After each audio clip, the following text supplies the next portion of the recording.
It is 2 a.m., and the blue light from your laptop is the only thing keeping the room from going dark. You are scrolling through a feed of people you barely remember from college, all of them humbled and honored to announce a new VP role or a certificate in something that sounds like it was generated by a bot. You click Easy Apply for the 15th time tonight. You feel productive, but deep down, there is that cold, nagging realization that you are throwing your resume into a void. LinkedIn now hosts more than 1 billion members worldwide. It is the gold standard of professional existence. And yet, despite 97% of recruiters living on the platform, only 4.8% of applications actually lead to a hire. It makes you wonder if we are actually networking or if we are just trapped in a digital hall of mirrors. We have been told that this is the most connected the workforce has ever been. We have the tools to reach anyone, anywhere, at any time. But for the average 24-year-old trying to break into the market or the 32-year-old looking for a lateral move, LinkedIn feels less like a bridge and more like a barrier. It is a place where you have to perform a sanitized, corporate version of yourself just to be seen by a human for 6 seconds. If you have ever felt like a ghost in a machine designed to harvest your data rather than help your career, you are not imagining it. Tonight, we need to talk about how the world's largest professional network became a corporate cesspool and why the game is rigged against the very people it claims to serve. The statistics are jarring, but they are only the surface of a much deeper, more melancholic shift in how we value human labor. We are going to look at the rise of the ghost job, the psychological tax of the open-to-work banner, and the strange, performative tragedy of corporate cringe. Because to understand why job hunting feels so impossible in 2026, we have to understand the platform that redefined what it means to be qualified. It is a story about how we traded genuine demand for algorithmic efficiency and lost our professional souls in the process. Before we can find a way out, we have to look back at how we got here. Securing a job used to be a human transaction. It wasn't about keyword optimization or dodging AI-generated recruiters. Before the 80s, roughly 90% of roles were filled through internal candidates or lateral moves. There was a sense of mutual investment. If you worked hard, the company rewarded that loyalty with stability and a retirement plan. You didn't need a 5-year portfolio to get an entry-level position because the company expected to actually train you. A resume was a formality, a piece of paper that got you into a room where your character and your handshake did the heavy lifting. There was a balance in the supply and demand of the workforce that felt, for lack of a better word, grounded. Everything changed following the Reagan administration. The focus shifted violently toward shareholder profits and ruthless efficiency. Training budgets were slashed in favor of external recruiting. Today, companies spend 4 times more on finding a perfect candidate than they do on actually teaching a new hire how to do the job. This created a labor market that is permanently on the hunt, obsessed with the unicorn candidate who already knows everything. We became a nation of freelancers and job hoppers not by choice but by necessity. And in this new, fractured landscape, LinkedIn emerged not just as a tool, but as the ultimate arbiter of professional worth. LinkedIn didn't create this culture of relentless corporate efficiency, but it has become the amplifier that keeps it alive. It upholds a false reality where the platform exists to serve the candidate, when in truth, its architecture is built entirely for the job holder and the data broker. It has successfully embedded itself as the assumed standard, a digital gatekeeper that forces you to fit into a very specific, very narrow mold just to be considered relevant. It has turned the job hunt into a permanent state of performance art. This shift from human connection to digital metrics has paved the way for the most deceptive trend in modern hiring, the ghost job. And that transition brings us to the first pillar of the LinkedIn illusion. Imagine a shop window filled with beautiful products, but when you try to walk through the door, you find it's just a flat image painted on a wall. That is the reality of the modern job board. In 2024, an online listing was only half as likely to result in a hire as it was in 2020. We are living through the era of the ghost job. Analysis suggests that LinkedIn alone may host as many as 1.7 million of these phantom listings in the United States. These are positions that appear real, look active, and collect thousands of applications, but the company has absolutely no intention of filling them. It is a massive, coordinated waste of human time. Why would a company do this? The reasons are as hollow as the listings themselves. Roughly 50% of hiring managers admit they create these ghost jobs just to keep a talent pool ready for some hypothetical future. Others keep positions open for over 6 months just to give the illusion of growth to investors.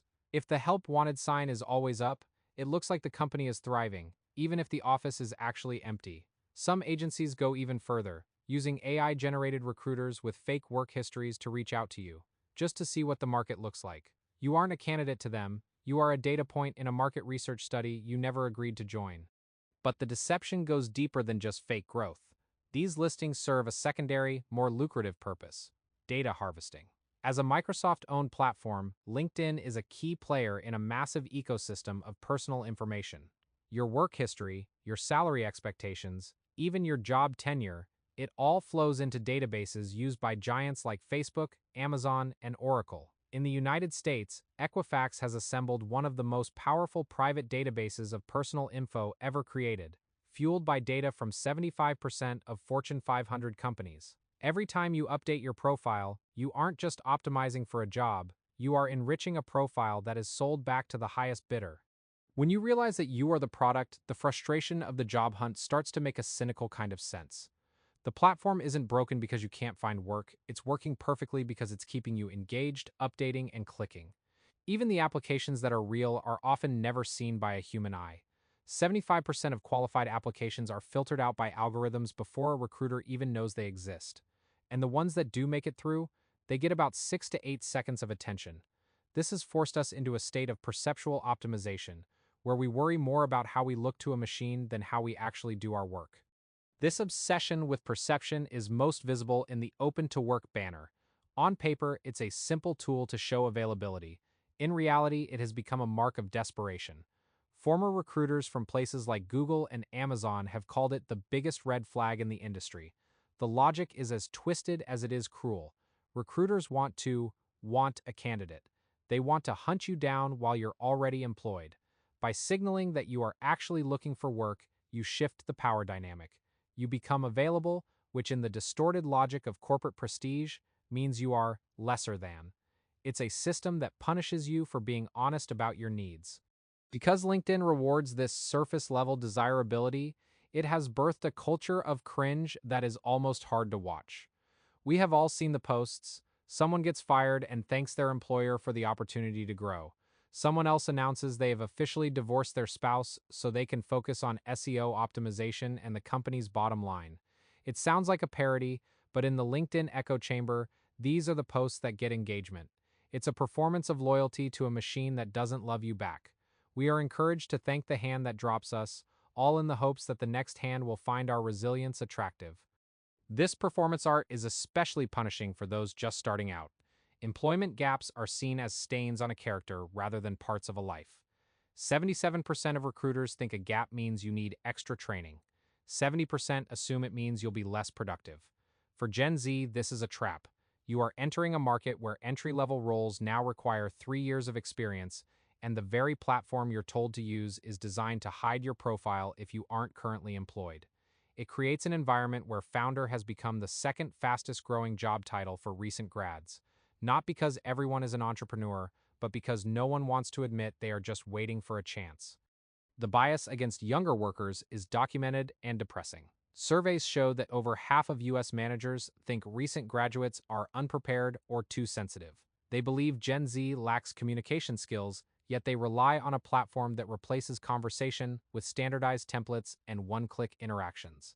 Every factor that would make someone a good hire, honesty, curiosity, a willingness to learn, is the very thing LinkedIn discourages in favor of keyword stuffing. We have increased the number of skills required on job listings by 20% in the last 5 years, but we haven't increased our ability to actually see the humans behind the list. Unless you are already well off, highly experienced, and not actually looking for a job, LinkedIn has become a deranged echo chamber. It costs $40 a month for premium just to have a decent shot at networking, which is basically a tax on the unemployed. It is a system that weaponizes the struggle of the average person to put food on the table and turns it into a subscription model. It is incredibly frustrating to watch a tool that is supposed to help people become the very thing that makes them feel invisible. We make fun of the cringe, but we rarely call it what it is: a garbage platform that is failing the people who need it most. There is no competitive advantage on LinkedIn anymore because everyone is using the same prompts, the same keywords, and the same fake enthusiasm. We are all shouting into the same digital void, hoping a recruiter who is only looking for 6 seconds will pick us out of a pile of 500 applicants. It's a game of diminishing returns where the only winner is the platform itself. But there is a different way to think about this, and it doesn't involve an algorithm. It involves a shift back to the very thing the corporate world tried to automate: the genuine, awkward, and highly effective power of being a person in a room. This realization didn't come to me in a boardroom, it happened in a small group in Texas. I've spent the majority of my short career navigating these job boards. I've been on both sides. I've tried to find work, and I've tried to hire people as a small creator. I've used every platform you can think of, including the niche ones. And I'll be honest with you, I have had zero luck. Literally never. I have practical skill sets, I have a portfolio, and I make videos about this very subject, and I still couldn't make the digital system work for me. There is something profoundly isolating about being qualified on paper, but invisible in practice. It makes you question your own value, even when the data says the problem is the system, not you. A few months ago, I went to my very first men's group just outside of Austin. I didn't go there to network. I went because I was struggling with the same things we all are: feeling stuck, feeling disconnected. I had exactly 2 minutes to introduce myself and talk about what was going on in my life. I didn't use keywords, I didn't mention my B2B sales experience or my proven track record of driving results. I just talked about the struggles I was facing and the things I was passionate about. I was just a person, speaking quietly to a small group of other people who were actually listening. The result of those 2 minutes was more significant than 10 years on LinkedIn. After the meeting, more people came up to talk to me, to learn about my work, and to genuinely connect than I have ever experienced on a digital platform. In 2 minutes of being human, I saw more interest in my skills and my life than I've had in discussions with my own extended family sometimes. It was a jarring reminder that while the corporate system is filled with greed, deceit, and inefficient garbage, the opposite still exists. It is just much, much harder to find because it isn't profitable for a tech giant to host it. I know you can't just walk into a Fortune 500 company and ask to speak to the managers anymore. They'll just point you to the job portal, which is essentially pointing you toward a black hole. But my experience in that group taught me that there are creative ways around the machine. The real hidden job market isn't a secret list of openings on a website. It's the community of people who are also tired of the nonsense. It's the conversations that happen when you stop performing and start being honest about what you're looking for. It's harder, it's slower, and it requires more courage than clicking a blue button, but it's real. The success I found wasn't because I was the perfect candidate. It was because I was a person they could see and trust. LinkedIn is designed to remove trust and replace it with verification. It wants to turn your life into a series of badges and endorsements. But trust is something that happens in the pauses between words, in the eye contact, and in the shared frustration of a broken system. If we want to find a way forward, we have to start leaning on each other instead of leaning on a platform that charges us $40 to feel like we exist. That shift in perspective is where the real work begins. Ultimately, LinkedIn is what it is: a corporate tool for corporate people. If you find value in it, that's great. But if you're like me, and you've felt the weight of its inefficiency and its fake smiles, I want you to know that you aren't the problem. The ghost jobs are real. The data harvesting is real. The bias against your generation is real. It is a horrendous system that often weaponizes your need for a paycheck to keep its own stock price high. We need to stop making fun of the LinkedIn lunatics and start recognizing that the platform itself is a symptom of a workforce that has lost its way. I don't have a perfect solution for the global labor market. I can't fix the fact that recruiters only look at your life for 8 seconds, but I can tell you that my comment section is open. If you are looking for an employee, or if you are looking for work, maybe we can start there. Use this space to be a human. Say what you're actually going through, without the humbled and honored filter. Maybe someone here needs exactly what you have. It's a small thing, a tiny rebellion against the algorithm, but it's a start. We have to find ways to bypass the digital gatekeepers and talk to each other again. I'm going to keep pushing in what I hope is a forward direction. It's all any of us can really do at the end of the day. The corporate world will continue to demand tentacles and 10 years of experience for an entry-level role, but we don't have to believe them when they say we aren't enough. You are more than your job title, and you are certainly more than your LinkedIn profile. Don't let a blue app tell you what your potential is. The most important connections you will ever make will likely never happen through an easy apply button. Thank you for spending this time with me. If this video provided even a little bit of value or made you feel a little less crazy for hating your feed, then it was worth making. I look forward to hearing your stories in the comments. We are all just trying to put food on the table and keep a roof over our heads. Let's try to make that process a little more human, one conversation at a time. I'll speak with you all again very soon. Take care of yourself, and maybe, for tonight, just turn off the screen. Before you go, if you're looking for a way to actually support this kind of work, consider subscribing. We're trying to build something here that doesn't rely on corporate buzzwords or hollow promises, just honest looks at the systems we live in. And if you're currently in the thick of it, staring at those ghost jobs, hang in there. You aren't a ghost, and your value isn't something an algorithm can measure. Thanks again. I'll see you in the next one. Goodbye for now.